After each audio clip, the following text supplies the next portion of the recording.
Here's part 4 of our interview with former Boston guitarist Barry Goudreau. I'm John Beaudin from Rock History Music. He has a brand new album. If you want to pick that up, there'll be links in the description of this video. Did you ever get a chance to, and it's a question I ask everyone, you ever get a chance to reward yourself? I saw that interview with the smaller town you live in.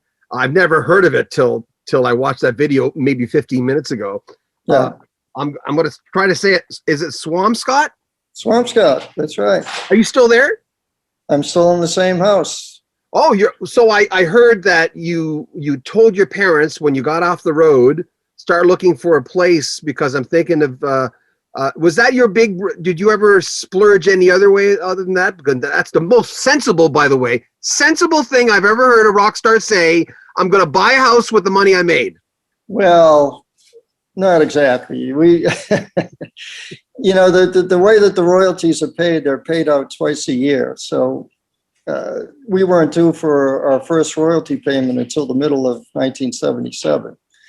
So as a gesture from the record company, they gave us a non-recoupable advance in the end of 76, which was $25,000, which to me was more money than I had made in my whole life 2 or 3 times over.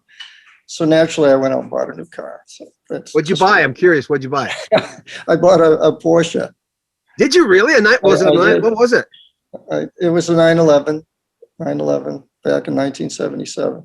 I noticed in that interview you said, well, maybe former rock star to that TV reporter, and I'm going, yeah, you bought a Porsche 911. That kind of, that's a win in Rome thing. You're a rock star, you're a member of Boston, you got to buy a 911. Well, at that point, I thought, if the whole thing ended tomorrow, at least I would have had a nice car out of it. Yeah. Joel Deichmann, were you involved in musical groups in high school? So what was the band in high school that you were playing? To tell you the truth, the name changed depending on the gig. Honestly, people really didn't care about the name. We were playing in a place called the Novelty Bar, and at the time, there were go-go dances. So there was a cage on either side of the band, and the girls were in bikinis doing. How did you concentrate? Dance. Well, the owner of the club, little guy with the cigar, would come by and say, "Hey, quit looking at the girls." Of course, I was 15 years old. I was, transfixed. Oh my God, it's like laser vision. Oh yeah, nobody really cared what the name of the band was. Yeah. Okay, Las Vegas. That's another. I'm hearing big hair bands. Another, great power song. Tell me about that one. Well, actually, this is a song that Brian and I wrote several years ago for a movie soundtrack.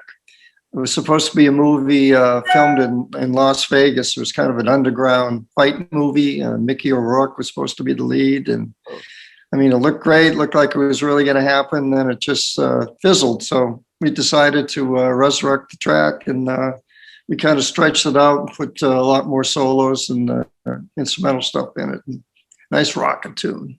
We'll have more of our interview with Barry Goudreau coming up in a few days. Make sure you comment on our video, subscribe to our channel, and share our videos. This is John Beaudin from Rock History Music.